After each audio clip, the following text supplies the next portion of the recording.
안녕하세요. DJ 라니입니다. 오늘의 사연 시작해 보겠습니다. 안녕하세요. 저는 최근에 기적 같은 일을 겪고 새로운 인생을 살게 된 30대 여자입니다. 30이 좀 넘었지만 저는 늦가기 대학생으로 열심히 공부를 하는 중이에요. 학업이 이렇게 늦어지게 된 데에는 길고도 긴 사연이 있죠. 그동안 제 인생은 늘 어둡고 험난한 일로만 가득했었어요. 이 세상에 제 편이 하나도 없이 늘 외롭고 춥고 험난하기만 했던 것이죠. 그리고 앞으로도 그럴 것이라고 무심결에 생각했어요. 거기서 벗어나기 위해 혼자 발버둥 치고 좌절할 때마다 혼자 울다 잠들곤 했는데 세상이 반드시 그런 것만은 아니더라고요. 어쩌면 웬만한 드라마보다 더 드라마 같은 제 인생 이야기를 한번 들려드릴게요. 저는 고아였어요. 물론 요즘도 고아가 어딘가에 있겠지 하고 큰 관심을 받지 못하는 존재들이지만 실제로는 생각보다 저 같은 처지의 친구들이 꽤 많아요. 그중엔 부모가 멀쩡히 살아있는데도 부모님의 형편이 어려워서 자식을 보육원에 맡기는 사람들도 있었고, 아니면 이런저런 가슴 아픈 사연으로 보육원에 온 친구들도 있었어요. 제가 어쩌다 보육원에서 자라게 되었는진 저도 잘 몰라요. 보육원 원장님 말로는 길에서 혼자 버려져 있는 걸 누군가가 발견해서 병원에 데리고 갔다가 경찰을 거쳐 여기로 왔다고만 하시더라고요. 발견될 때 나이는 3~4살 정도로 추정이 될 뿐 발견되었을 당시 정확한 나이도 이름도 기억을 하지 못했다더군요. 아마 큰 충격을 받은 것으로 짐작이 된다는 의사의 소견이 있었다는 경찰의 짤막한 메모만 있었을 뿐이었죠. 저는 첫 기억이 날 때부터 그냥 그 보육원에 있었어요. 아주 갓난쟁이 때부터 자라던 아이들을 빼고는 제가 가장 오래 있었던 아이였죠. 아주 어렸을 때 잔디가 깔린 큰 공원 같은 곳에서 신나게 뛰어놀던 기억 같은 것이 흐릿하게 나긴 하지만 그뿐이에요. 그게 제가 보육원에 오기 전에 마지막 기억일 뿐이죠. 그 외에 저의 어릴 적 기억의 전부는 모두 보육원에 관련된 기억일 뿐이에요. 보육원에서 단체 생활을 하며 크는 것이 쉽진 않았어요. 아주 어릴 땐 그냥 그러려니 했지만 점점 크면서 다른 아이들과 제가 뭐가 다른지를 저는 자연스럽게 알게 되었던 것이죠. 특히 초등학교에 입학하자마자 그 차이는 극명하게 체감이 되었어요. 자신의 아이만 바라보는 엄마의 따뜻한 눈빛도, 나에게만 쏟아지는 관심도, 나만을 위한 방이나 장난감 같은 것을 단 한 번도 가져본 적이 없다는 걸 받아들인다는 건 어린아이에게 쉽지 않은 현실이었으니까요. 야, 오늘 우리 놀이터에서 같이 놀래? 너 어디 살아? 나 저기 보육원에 사는데. 나도 같이 가서 놀아도 돼? 어? 그럼 너 엄마 아빠 없어? 그럼 밥은 누가 해줘? 아, 선생님이 밥 주시는데. 저녁 시간 전까지만 가면 돼. 악의 없는 친구의 질문이었지만 보육원에 산다고 하면 돌아오는 반응은 거의 비슷했어요. 그리고 저는 학창시절 내내 그런 질문들을 들으며 살아야만 했죠. 저는 저만 챙겨주는 엄마도 없었고 가족끼리 떠나는 여행이 무엇인지도 모른 채 그렇게 자랐어요. 물론 저희를 돌봐주시는 선생님들 중엔 다정하고 따뜻한 분들도 많았어요. 하지만 좋은 선생님의 눈길 한번, 손길 한번 받으려면 늘 다른 아이들과 경쟁해야 했죠. 후원품 중 좋은 물건을 차지하려면 경쟁해야 하는 것도 제 성격으로는 감당하기 어려웠고요. 어딜 가나 억세고 드센 아이들은 있는 법이잖아요. 야, 너 그거 내 거랑 바꾸자. 너 이번에 새로 받은 거 맞지? 이거 나만 새 인형 없다고 선생님이 챙겨주신 거야. 저번에도 네가 먼저 가져갔잖아. 아, 뭐라는 거야? 당장 내놔. 맞고 싶어? 싫어, 이러지 마. 선생님한테 이럴 거야. 또 우냐? 아, 이거 맨날 울어. 선생님들 지금 여기 없거든? 진짜 맞을래? 심각한 건 아니지만 강하고 대장 노릇을 하는 친구들에게 점점 밀리면서 저는 점점 위축되고 소심한 성격이 되었어요. 하지만 그 모든 어려움 중 가장 힘들었던 건 외로움이었어요. 제 속을 털어놓고 의지할 사람이 없었거든요. 물론 중간중간 친해지고 의지할 친구가 생기기도 했지만 오래가진 않았어요. 친구들 중엔 같이 생활하던 도중에 부모님이 형편이 나아져서 다시 집으로 데려가는 경우도 있었고, 또 아주 가끔이긴 하지만 입양이 돼서 새로운 가정으로 찾아가는 친구들도 있었거든요. 하지만 저에게 그런 행운은 일어나지 않았어요. 소심하고 얌전한 성격에 말수도 없고 숫기도 없어서 사람들 눈에 별로 띄는 편이 아니었거든요. 거기에 선생님들도 그랬어요.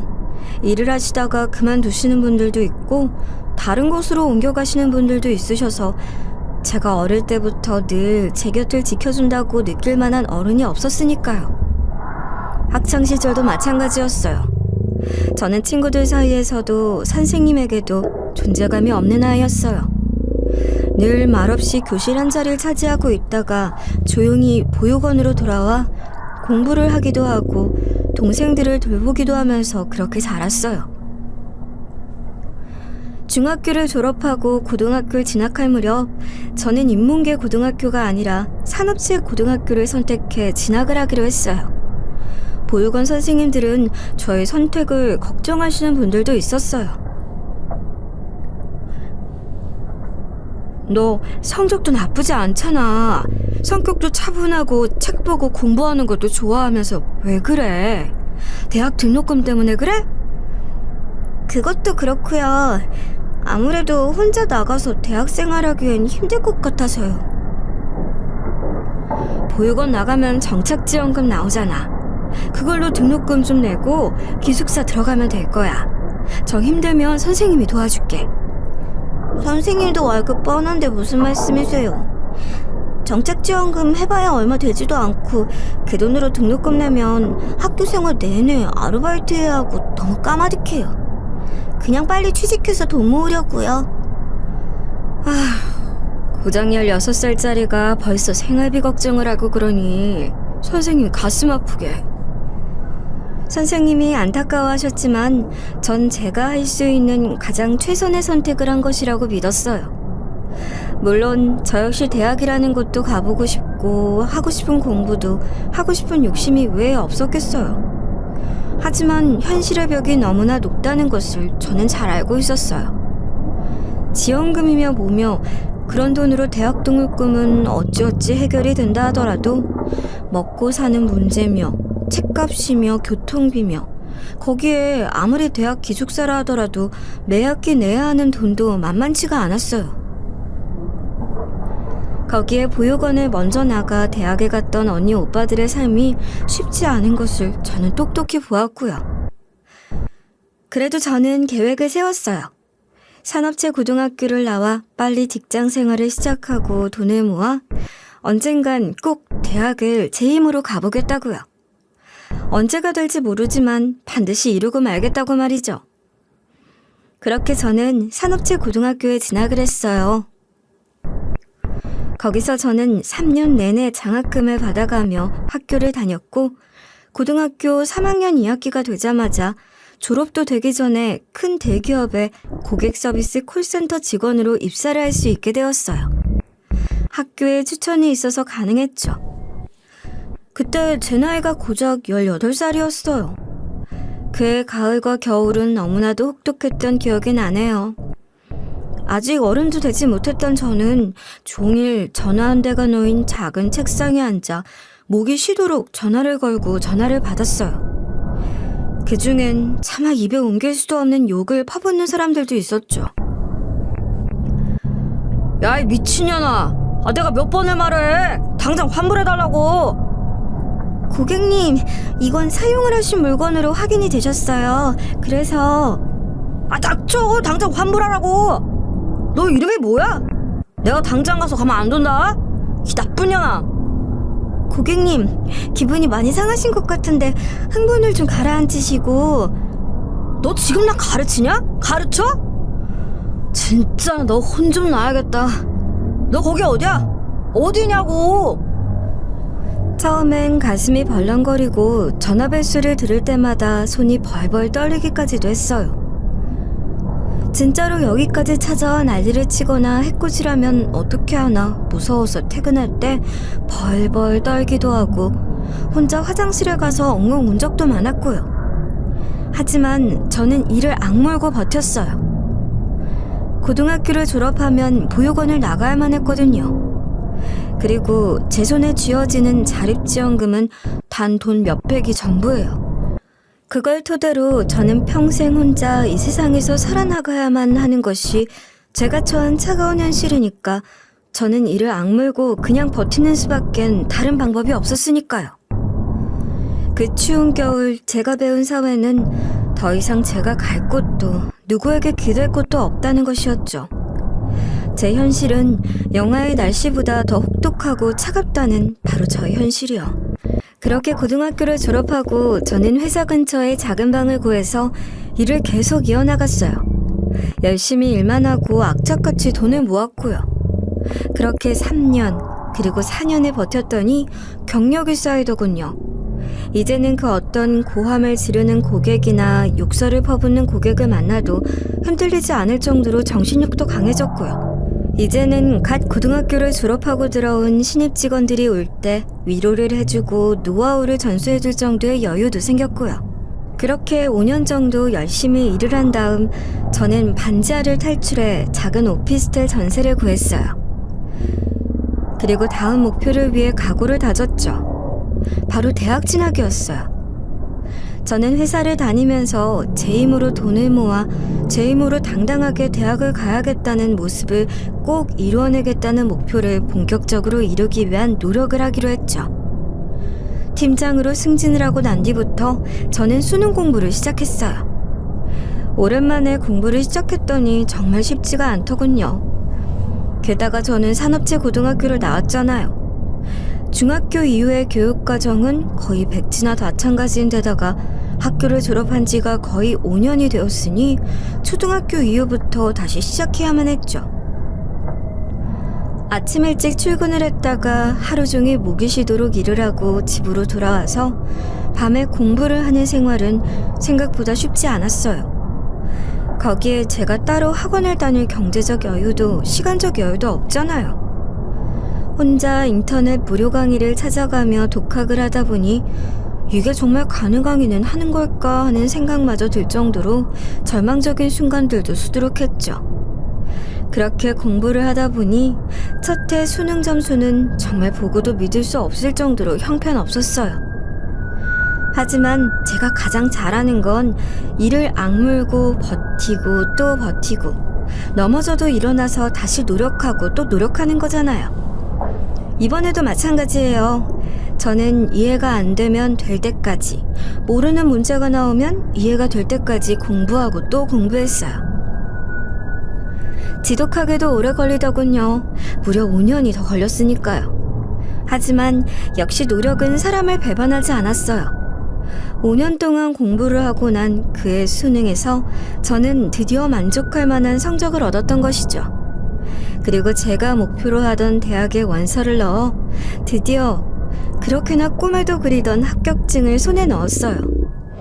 저는 그 합격증을 받고 혼자 펑펑 울었어요. 사람이 너무 행복하면 눈물이 난다는 걸 저는 그날 알았어요.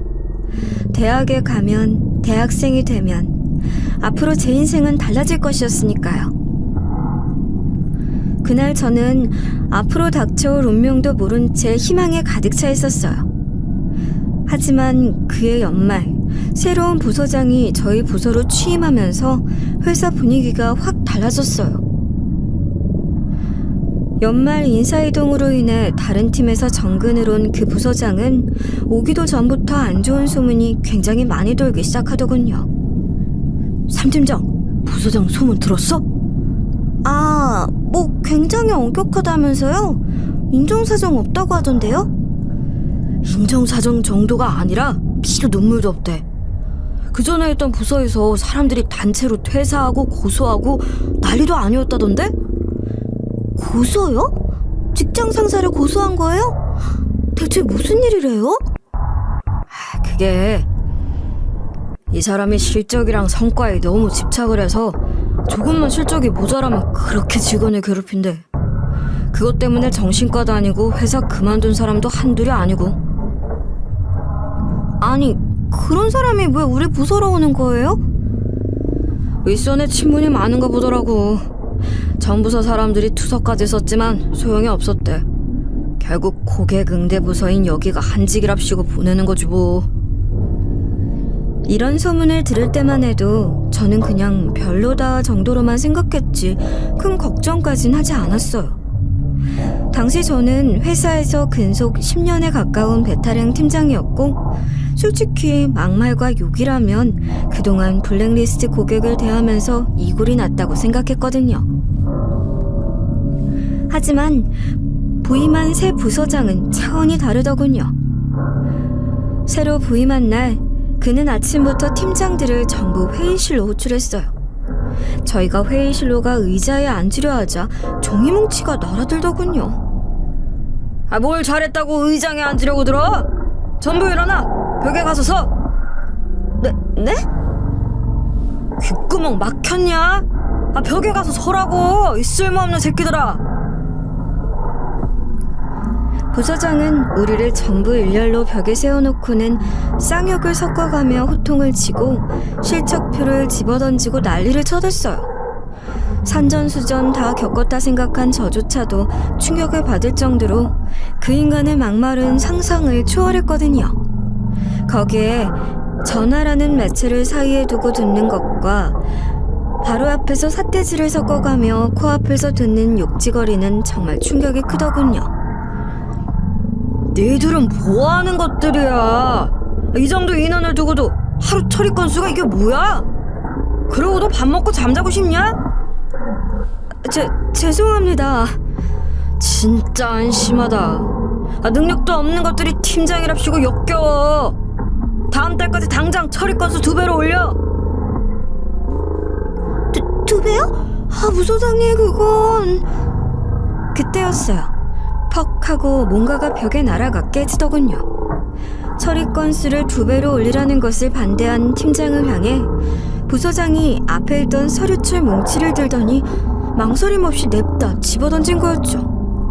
그 팀장님이 아슬아슬하게 피하긴 했지만 단단한 서류철들이 벽에 부딪혀 퍽 하는 소리를 내었고 사방으로 종이가 날렸어요. 부서장은 얼굴이 벌겋게 달아올라 씩씩대며 그 팀장을 노려보았고 저는 충격을 받았죠. 공포가 저를 집어삼켰어요. 안 돼? 야! 너 다시 말해봐. 안 돼? 아닙니다, 부서장님. 하겠습니다. 네. 애들 한 번만 더 내 말에 도달아봐. 다들 아무것도 못하게 반병신으로 만들어줄 테니까 내가 못할 것 같냐? 부랴부랴 다른 팀장이 나서서 회의를 마칠 수 있었지만 눈앞이 캄캄했어요.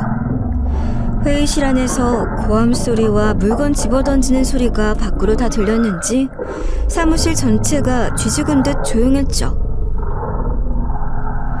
고객응대 부서는 건물 한 층을 통째로 터서 1팀부터 5팀까지 5팀이 나누어 쓰고 있었어요.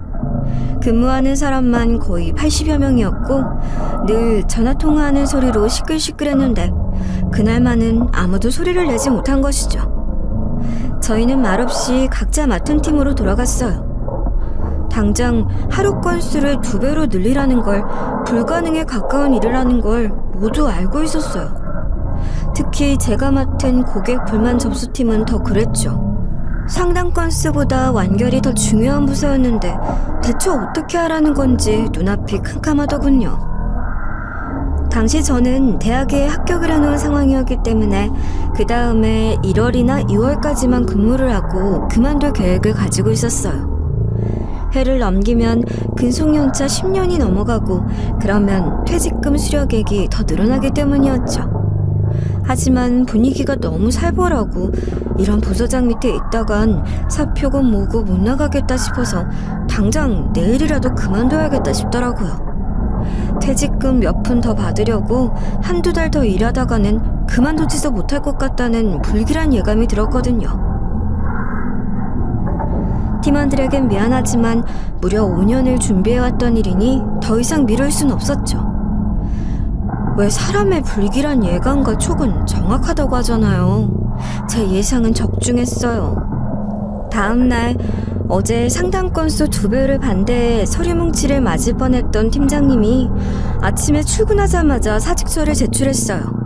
그 팀장님은 5개의 팀들 중 가장 실적이 떨어져 저희보다 더 불려가 욕을 먹고 더한 모욕을 당했었죠. 하지만 그 팀장님이 사직서를 제출하자마자 도저히 믿기 어려운 일이 벌어졌어요.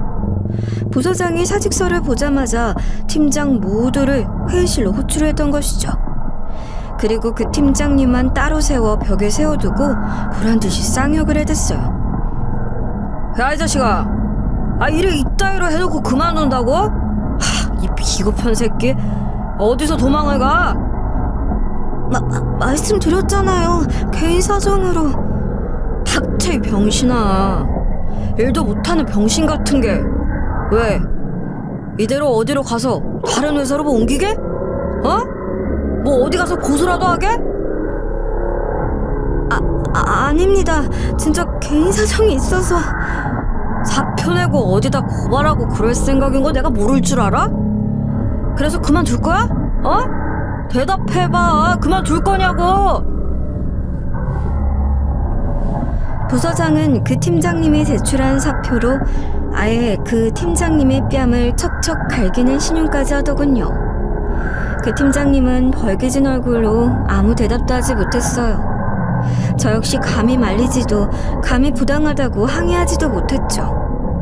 아니, 눈앞에 펼쳐진 광경이 믿겨지지가 않았다고 하는 편이 맞을 거예요. 내가 여기로 온 이상 마음대로 그만둘 수 있을 줄 알아? 너 지각한 거, 회사 공금 유용한 거 다 찾아서 고발할 거야. 왜? 내가 못할 것 같아? 저 그런 거 없습니다. 그런 게 있는지 없는지는 내가 알아보면 되지, 병신아. 네가 어떻게 알아? 사표 쓸 거면 마음대로 하든가. 다시는 재개하지 못하게 내가 탈탈 털어줄게. 기대해도 좋아? 부서장은 한참이나 더한 욕설을 내뱉고 고함을 지르더니 그 팀장님이 제출했던 사직서를 쫙쫙 찢어 발겨서 그 팀장님 얼굴에 확 집어던졌어요. 사표? 사표 같은 소리하고 자빠졌네. 당장 나가서 일이나 해, 이 병신들아. 충격이었어요. 알고 보니 부서장에 있었던 예전 부서 직원이 도저히 참을 수가 없어서 사표를 내고는 부서장의 행동을 찍은 파일로 부서장을 고발했던 일이 있었다고 하더군요. 그리고 그 동영상과 음성을 노동부에 신고하고 언론에도 제보를 했다고요. 부랴부랴 회사에서 언론에 손을 써서 널리 알려지는 것을 막긴 했지만 그 고수에 걸려 부서장은 꽤 큰 돈을 물어줘야만 했고 그 부서에서 쫓겨나던 나와 지방으로 갔다가 겨우 다시 우리 부서로 온 것이라고 했어요.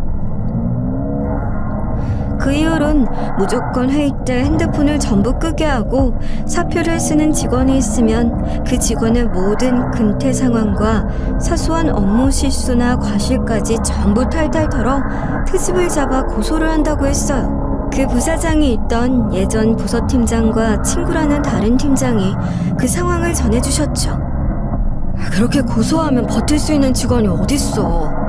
돈도 돈이고 맨날 불려다니느라 다른 일도 못하고 마음고생 때문에 살 수가 없대. 아니, 왜 그렇게까지 해요? 마음대로 회사도 못 그만두는 거예요? 회사에 묶어둬야 자기 마음대로 할 수 있잖아. 그래서 그러는 거지. 이 팀장도 사직서 내기 전에 나한테 미리 물어보지 그랬어. 어제 밤까지 욕먹고 집에 가는데 이러다 견딜 수가 없겠다 싶었어요. 눈앞이 깜깜하네요. 그렇게 고소하면 결과가 어떻게 되는데요? 벌금을 받거나 뭐 감옥에 가거나 그래요? 차라리 감옥 가서 몸으로 때우면 다행이게 5분, 10분씩 지각한 적 있지? 그걸로 전부 손해배상을 건대. 그리고 법인카드로 회식한 적 있지?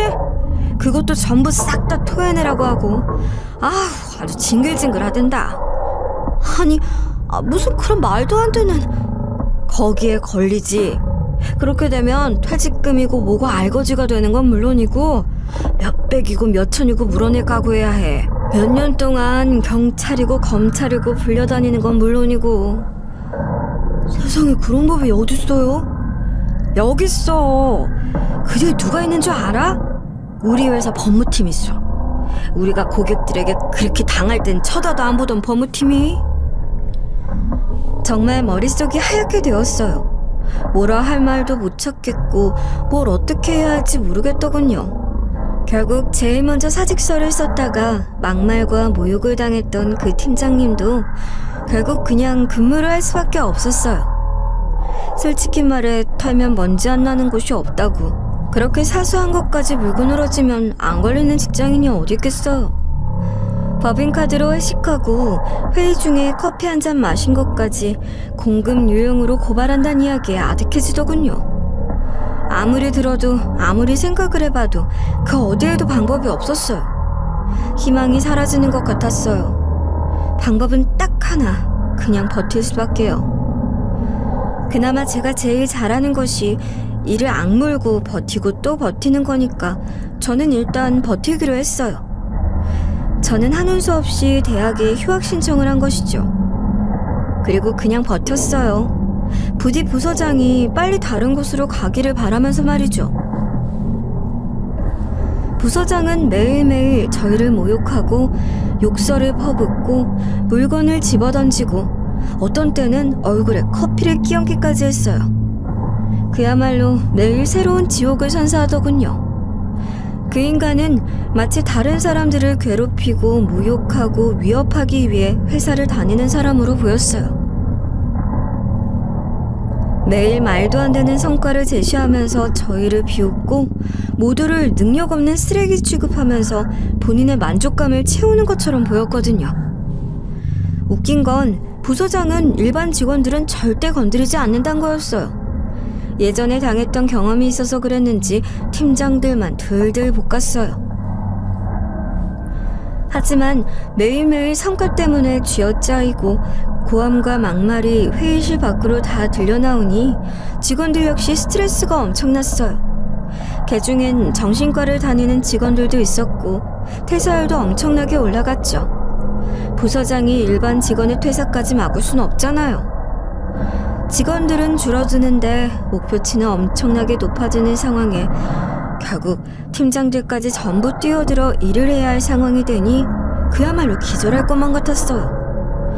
하지만 이건 그냥 시작, 장난에 불과했어요.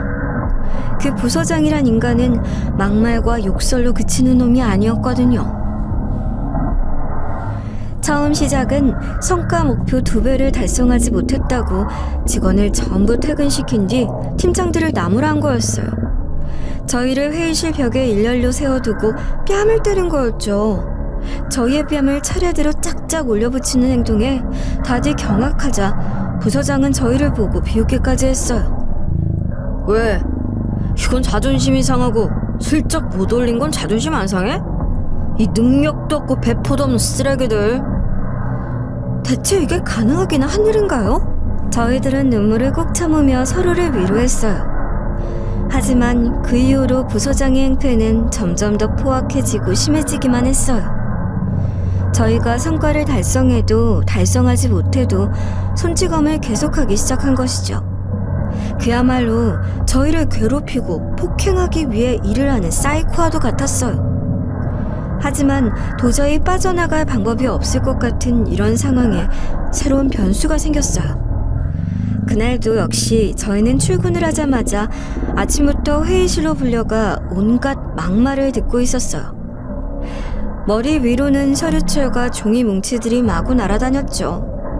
그 인간의 모욕과 막말은 아무리 들어도 익숙해지지가 않더군요.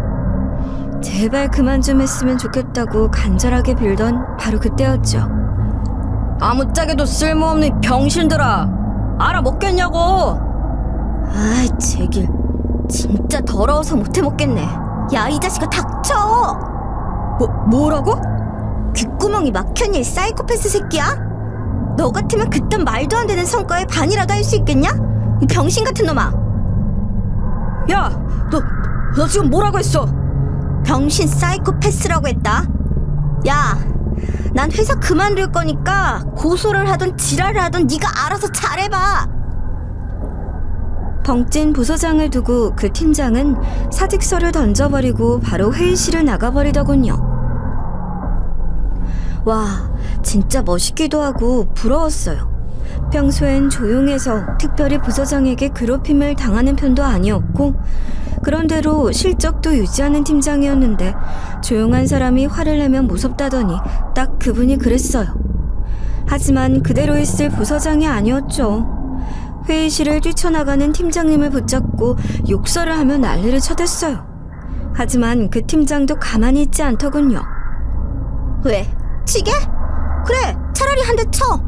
여기 사무실에 카메라 많은 거 알지? 잘됐다. 이 자식이? 그래. 시원하게 하던 대로 욕도 얼려내. 직원들이 다 보고 있는 데서 욕도 시원하게 하고 한 대 치고. 그럼 내가 너무 고맙겠네. 부서장은 부들부들 떨더니 팀장을 놓아주었어요. 그 팀장은 픽하고 비웃더니 자리로 돌아가 짐을 챙겨 나가버렸고요. 부러웠어요. 저도 할 수만 있다면 저렇게 하고 싶었으니까요. 그 팀장이 저렇게 할 수 있었던 건 회사 고위직과 먼 친척 관계였기 때문일 거예요. 예전에 한번 회사 초고위직 임원과 육촌인가 하는 사이라는 걸 들은 적이 있었거든요. 물론 그걸 티를 내는 분도 아니었고 조용하고 성실하게 열심히 일을 하시던 분이긴 했지만 그래도 그런 연줄이 있다는 게 눈물나게 부러웠어요. 그런 연줄이 있으니 당당하게 사표를 낼 수 있는 거니까요.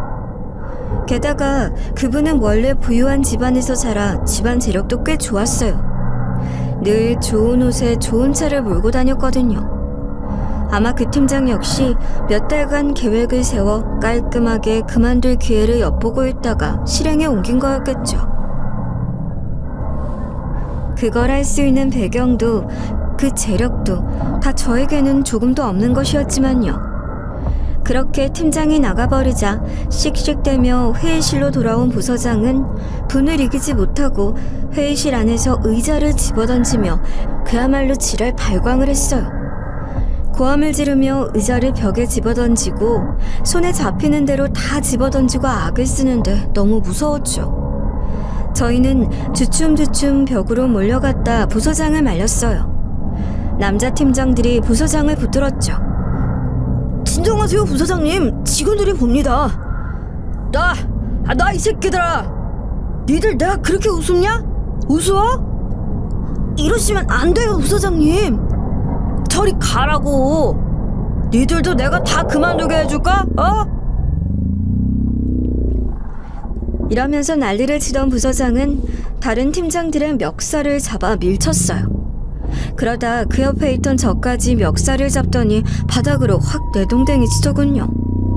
어찌할 새도 없이 저는 그대로 고꾸라졌죠. 하지만 바닥으로 넘어지면서 운 나쁘게 회의실 탁자 모서리에 가슴을 쿵 하고 심하게 부딪히고 떨어지고 말았어요.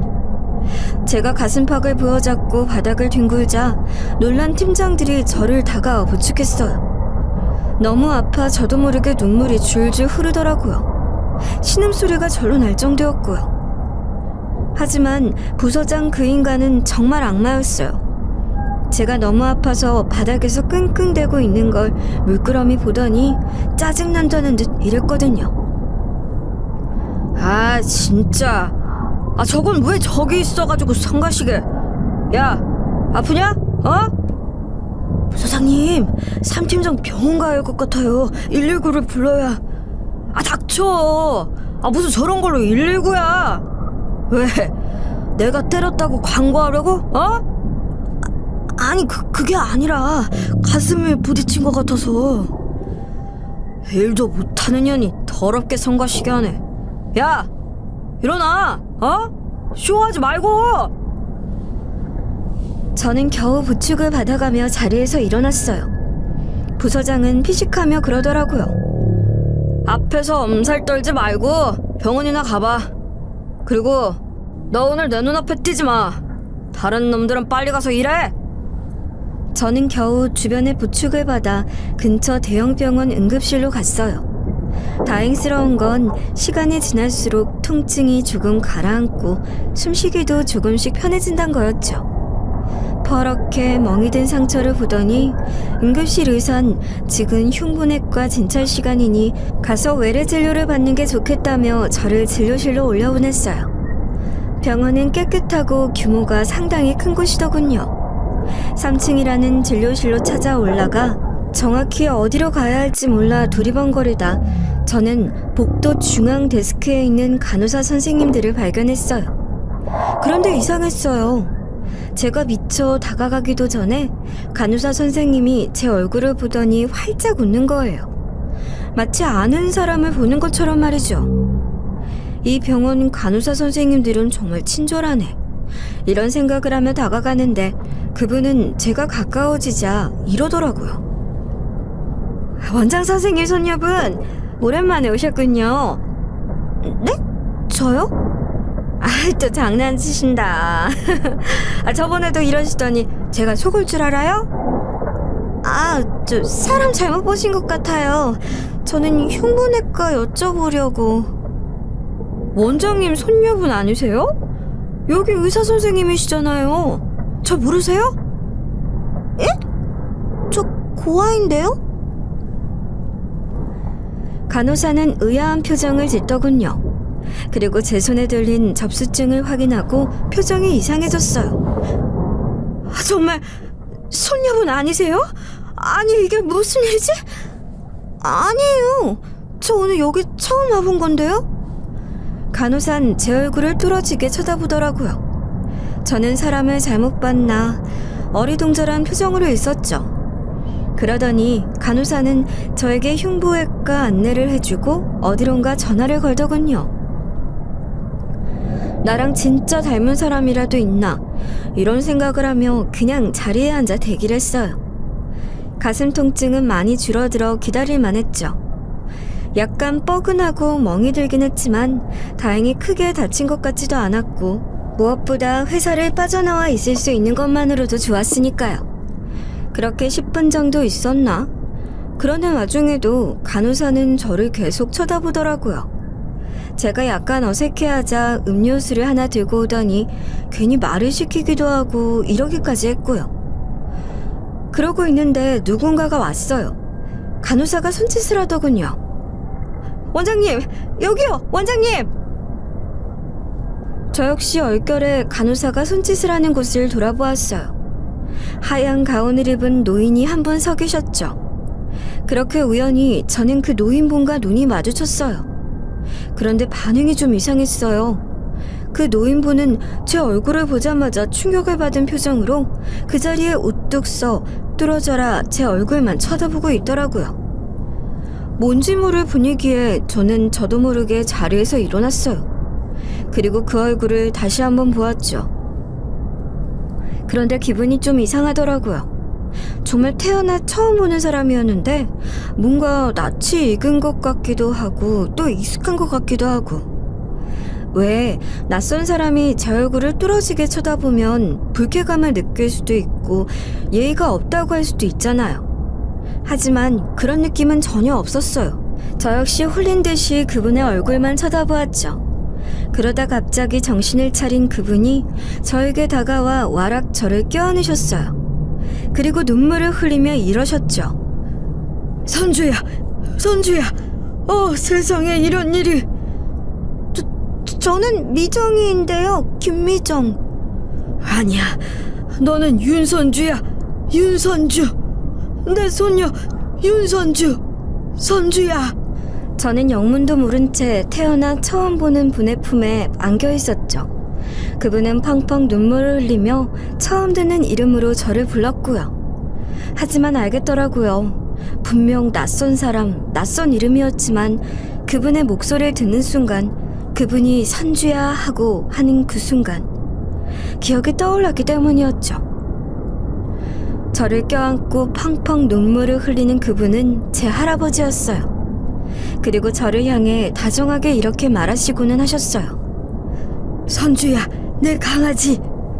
불현듯 떠오른 그 기억은 정말 놀랍도록 선명하기만 했어요. 그 이후로 저는 잠깐 기절을 했던 것 같아요. 아마 긴장이 풀리기도 하고 그동안 쌓인 피로에 몸이 다친 것에 여파이기도 했을 거라고 하시더군요. 제 몸 여기저기엔 시퍼런 자국이 가득했어요. 그걸 본 의료진은 기함을 했고 할아버진 대체 내가 어디서 누구에게 맞고 사는 줄 알고 또 엄청 우셨다고 했고요. 제가 눈을 뜬 곳은 그 병실 1인실이었어요. 제 옆엔 눈물을 흘리고 있는 할아버지와 정말 놀랍게도 저와 똑같이 생긴 여자가 저를 보고 역시 울고 있었고요. 저는 어리둥절했어요. 그 둘은 저를 붙잡고 선주야 선주야 이러면서 한참 울었고요. 저 역시 그분들을 부둥켜 안고 펑펑 울었어요. 본능적으로 알 수 있었으니까요. 이 두 사람이 제 가족들이란 걸 말이죠. 그들은 제 할아버지와 쌍둥이 언니였거든요. 저희 부모님은 이미 돌아가신 후였어요. 할아버지와 언니가 들려준 사연은 기가 막혔어요. 의사로 성공하신 할아버지 밑에서 자란 아버지도 역시 의사셨다고 해요. 어머니도 의사셨고요. 두 분은 너무 바빠 저희를 위해 시간을 잘 못 내셨고 그걸 늘 마음에 걸려 하셨대요.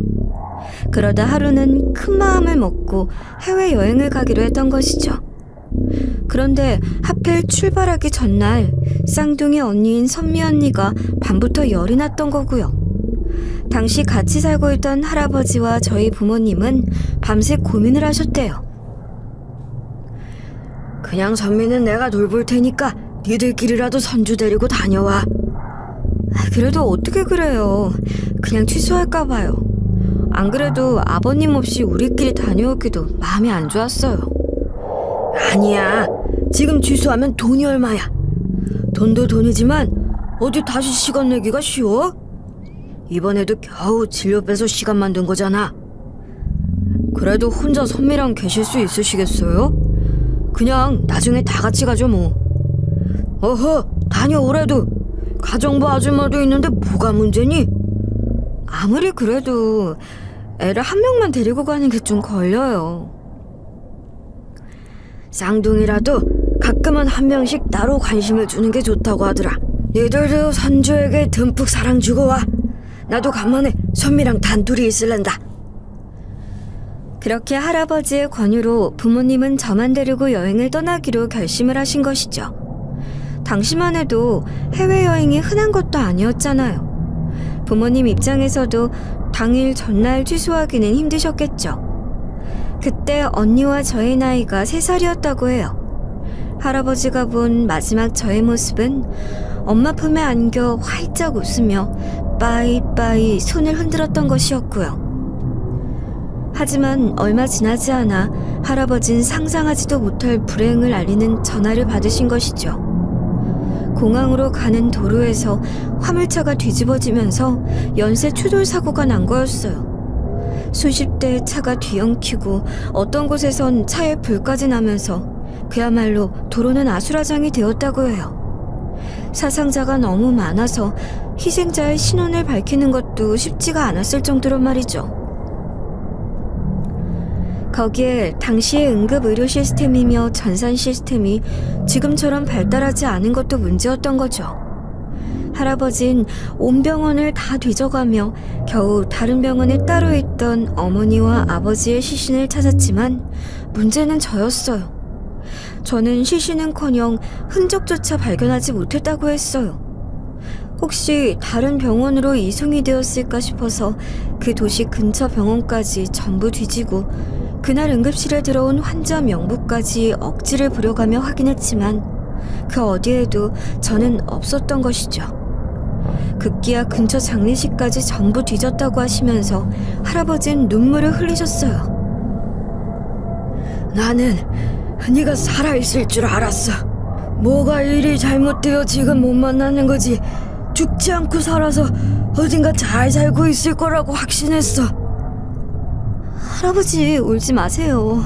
이렇게 손주 왔잖아요. 매일 죽기 전에 꼭 만날 거라고 하시더니 정말 좋아요. 손주야. 정말 다행이다.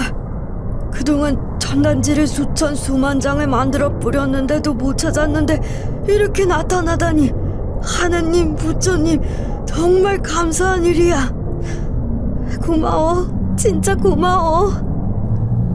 두 분은 그동안 만들었던 전단지를 보여주시기도 하셨어요. 다행히 쌍둥이 언니가 있었기에 언니가 자랄 때마다 그 얼굴을 사진으로 찍어 전국에 뿌렸다고 하더라고요. 덕분에 언니를 보고 신고를 하는 사람도 있었다면서 말이죠. 할아버지와 언니는 제가 그간 어떻게 살아왔는지 알고 싶어 했어요. 저는 차분하게 그간 살아왔던 이야기를 들려드렸죠. 선미 언니 역시 의사가 되어 할아버지 병원에서 일을 하는 중이었어요. 그 둘은 제 몸에 있던 흔적이며 제가 가슴을 다쳐 응급실로 왔다는 이야기에 큰 걱정을 하고 있었어요. 혹시 제가 남편에게 당하고 사는 거면 어쩌나 하고 걱정까지 했다고 털어놓았어요. 하지만 그 원인이 된 인간이 다른 사람이 아니라 회사 직장 상사란 사실에 기가 막혀 했어요. 할아버지는 굳은 얼굴로 제 손을 꼭 잡으셨어요. 걱정 마라. 이제 너에게도 믿을 구석이 생겼잖아. 내가 뭘 어떻게 해줄까? 그럼 저 이제 참지 않아도 돼요? 회사 그만두고 싶으면 그만둬도 돼요? 그럼 참지 마. 무슨 일이 있어도 이 할애비는 네 편이야. 그러니까 이런 말도 안 되는 일은 앞으로 참지 마. 저 일단 좀 쉬고 싶어요. 그리고 회사는 그만둘래요. 오냐. 일단 좀 자고 쉬어. 나중 일은 나중에 생각하자. 일단 할아버지와 언니는 저를 입원시키고 건강 체크를 했어요. 물론 친자 검사도 의뢰했죠. 할아버지와 언니는 확인할 필요도 없다고 했지만 제가 우겼어요. 정확하게 하고 싶었거든요. 갑자기 찾아온 이 가족이라는 행운이 또 갑자기 사라지게 될까봐 불안했거든요. 그리고 결과가 나올 때까지 저는 병원 진단서를 첨부해서 병가를 신청했고요. 그러자마자 부서장이 전화를 해오고 난리를 쳤지만 그냥 무시하고 전화도 받지 않았어요. 그리고 그냥 푹 쉬었어요. 그렇게 모든 걱정을 내려놓고 쉬었더니 이상하게 마음이 편안해지더라고요. 뭐 친가족이 아니면 어떻고 회사에서 잘리면 뭐 어떠냐. 내가 지금 이렇게 무사한데 이런 마음이 들더라고요. 검사 결과는 얼마 기다리지 않아 나왔어요. 당연히 저는 할아버지의 잃어버린 손녀이자 언니의 쌍둥이 동생이었어요. 사실이 확인되자마자 언니는 상처 사진과 진단서를 토대로 그 부서장을 형사 고발을 했죠. 형사 고발을 한 다음 날 저는 언니에게 회사에 다녀오겠다고 했고요. 안 돼.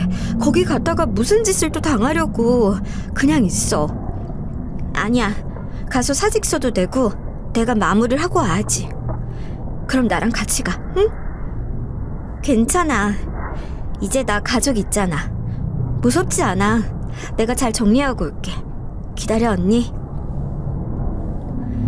저는 아침 일찍 회사로 나가서 짐을 챙겼어요. 제 모습을 보고 그 어느 누구도 저를 말리거나 말을 걸 엄두를 내지 못하더군요. 부서장이 제 모습을 보자마자 불이 나게 달려왔거든요. 야, 분지랄이냐? 어? 야, 사람 말이 안 들려? 어? 그만하시죠. 저 회사 그만둘 거예요. 뭐? 그만둬? 이게 좀 가슴 다친 게 아니라 머리를 다쳤나?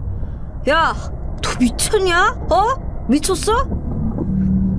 그 인간은 악을 쓰면서 손으로 제 뒤통수를 철썩 후려치더군요. 억 하고 엎어질 뻔했던 저는 바로 뒤돌아서서 착 하고 그 인간 뺨을 대차게 갈겼어요. 그 인간은 늘 조용하던 제가 그럴 줄 상상도 못했는지 놀라서 어버버 되더라고요. 이게 진짜 미쳤나? 미친 건 내가 아니라 너겠지. 정신 차려, 미친놈아. 요즘에 어떤 시대인데 막말도 모자라서 손을 대 감히? 뭐? 말 다 했어? 너 폭행으로 고소할 거야? 폭행? 먼저 손댄 건 너야.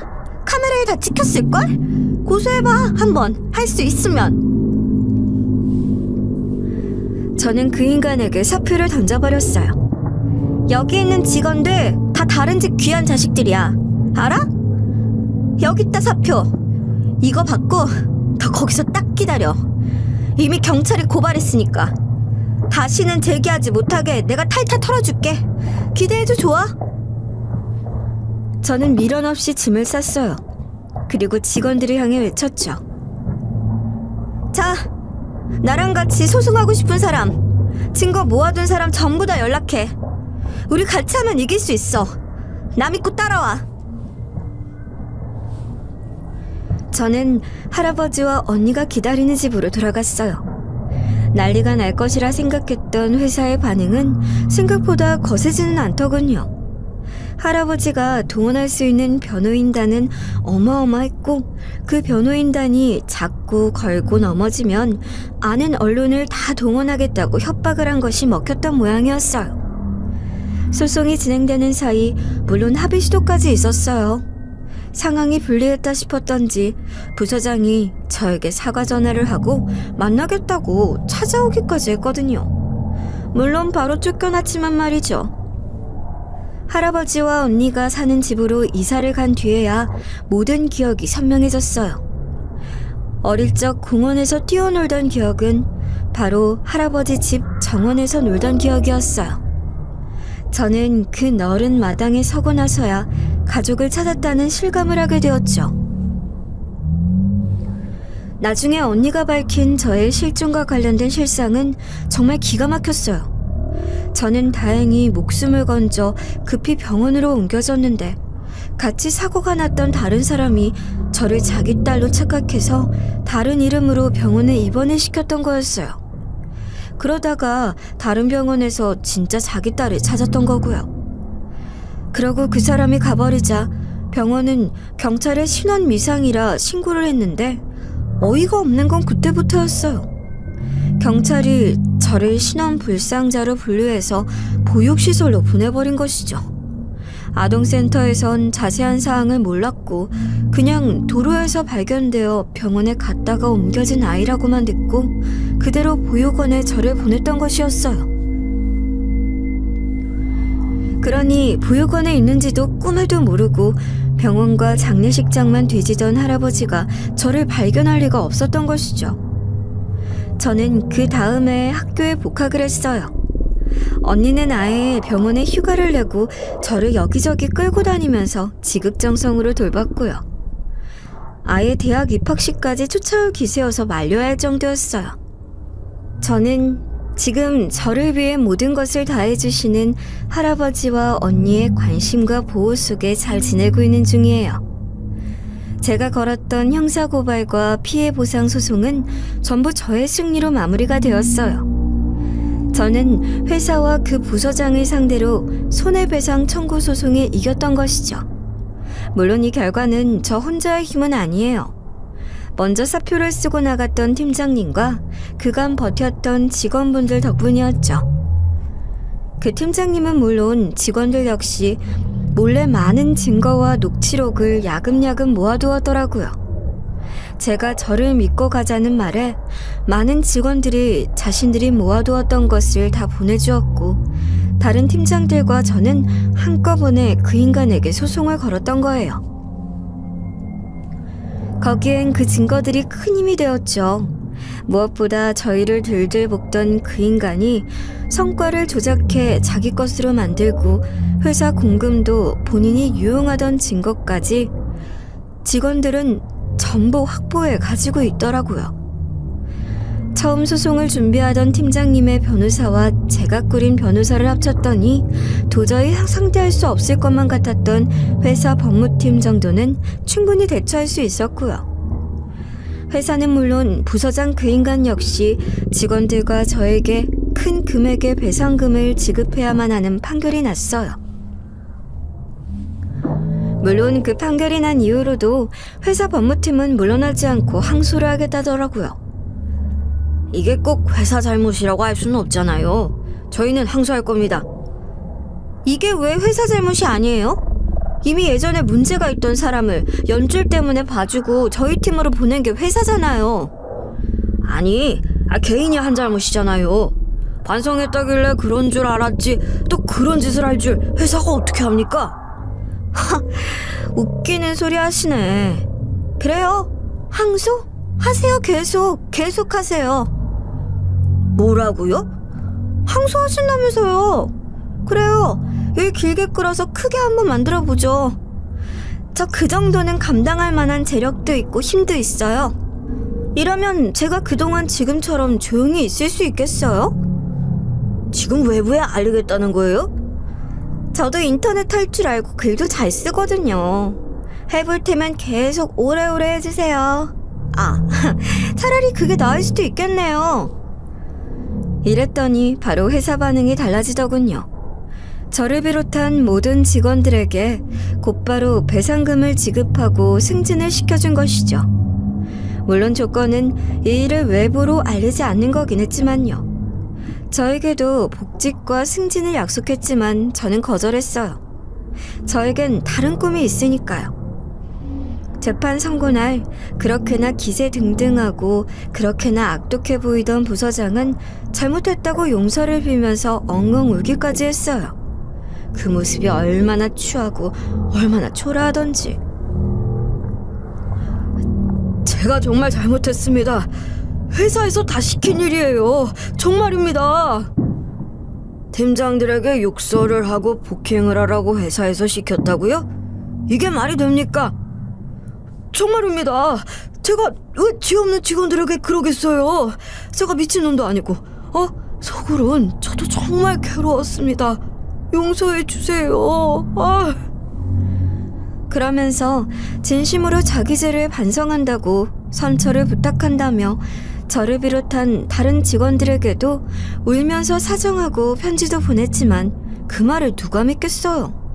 하루는 선고를 앞두고 저희에게 다가와서 무릎까지 꿇고 가식을 떨더라고요. 이봐, 삼팀장, 내가 미안해. 다 잘못했어. 이 팀장, 사 팀장, 나 좀 용서해줘. 이거 왜 이러세요? 증거도 다 있고 다음 주가 선고인데 이제 와서 왜 이래요? 부탁이야. 지금 나 이혼까지 당하고 회사에서는 배상금 판결이 나면 나에게 구상권을 청구하겠대. 이러면 나 진짜 망하는 거야. 어쩌라고요? 그동안 당신 때문에 잘 다니던 회사 관두고 망했던 사람들은? 사람이 염치가 있어야지. 솔직히 니들의 성과가 없었잖아. 그래서 내가 그런 거잖아. 삼 팀장 너는 부잣집 딸이었으면서 왜 말도 안 했어? 기가 막혀. 그래서 뭐? 내가 부잣집 딸이면 안 건드리고 별 볼일 없는 가난한 고아였으면 더 괴롭히려고 그랬어? 넌 아직도 정신을 못 차렸어. 꺼져. 그 인간의 행동은 오히려 가만히 있던 사람들까지 전부 자극하는 꼴이 되었어요. 그래서 모두들 합심해 선고 전에 그 인간에게 꼭 엄벌을 처해달라는 탄원서를 써서 판사에게 제출할 정도였죠. 그 인간은 전적이 있고 죄질이 불량해 폭행죄로 법정 구속이 되었어요. 물론 형기가 그렇게 긴 건 아니었지만 그래도 전과딱지를 붙였으니 다시는 재기하지 못하겠죠. 무엇보다 그 인간의 잘못을 공식적으로 인정받게 된 거라 저희는 모두 환호성을 지르며 기뻐했고요. 저는 지금 열심히 대학을 다니고 있는 중이에요. 물론 저보다 10살이나 어린 친구들과 같이 학교 생활을 하는 것이 어색하기도 하지만 재밌는 일도 많아요. 무엇보다 이제는 더 이상 불안한 미래와 외로운 생활에 대한 걱정도 떨쳐버리고 솔직히 돈 걱정 없이 열심히 하고 싶은 일을 마음껏 할 수 있는 요즘이 너무나 행복하고요. 제가 이렇게 뒤늦게 행복해하자 할아버지는 가끔 눈물을 보이실 때도 있어요. 왜 나는 그때 보육원을 찾아볼 생각도 못하고 내가 미안하다. 무슨 소리세요. 저 그래도 잘 컸잖아요. 여기까지 제 힘으로 왔고요. 저 칭찬해주세요. 그럼 내가 그때 여행 가지 말라고 할 걸 평생이 아니었는데 이제는 하늘에서 니네 부모를 만나도 할 말이 있겠어? 할아버지, 전혀 그런 생각하지 마세요. 저 보육원에서 크고 이런 고생 해보지 않았으면 인생에 대해 잘 몰랐을 거예요. 그건 그거대로 장점이 있으니 저 지금 너무 좋아요. 인생이란 게 그런 것 같더라고요. 물론 부잣집에서 자라서 곱게 클 수도 있었겠지만 그랬다면 다른 힘든 사람들이 어떻게 사는지, 부모님의 보호를 받지 못하는 고아들이 어떤 현실에서 아등바등하는지 저는 꿈에도 몰랐을 거 아니에요. 모든 것엔 좋은 점과 나쁜 점이 있고 또 과거는 과거일 뿐이잖아요. 저는 전혀 서럽지도 힘들지도 않아요. 지금 저는 심리학 공부를 하는 중이에요. 나중에 저처럼 보육원에서 자라다 사회로 나온 친구들을 도와주는 일을 하려고 계획 중이에요. 그동안 제가 겪었던 경험을 바탕으로 어려운 상황의 사람들을 도우며 사회에 좋은 일을 하고 싶은 것이 제 꿈이거든요. 그렇게 저는 열심히 잘 살고 행복해지려고 해요. 과거는 과거로 묻고 더 행복해질 미래를 위해서 말이죠. 제 긴 이야기 어떠셨나요? 저의 행복한 미래를 위해 축복의 말을 꼭 해주세요. 그럼 더 열심히 행복해지도록 살아볼게요. 들어주셔서 감사해요. 늘 건강하시고 행복하세요.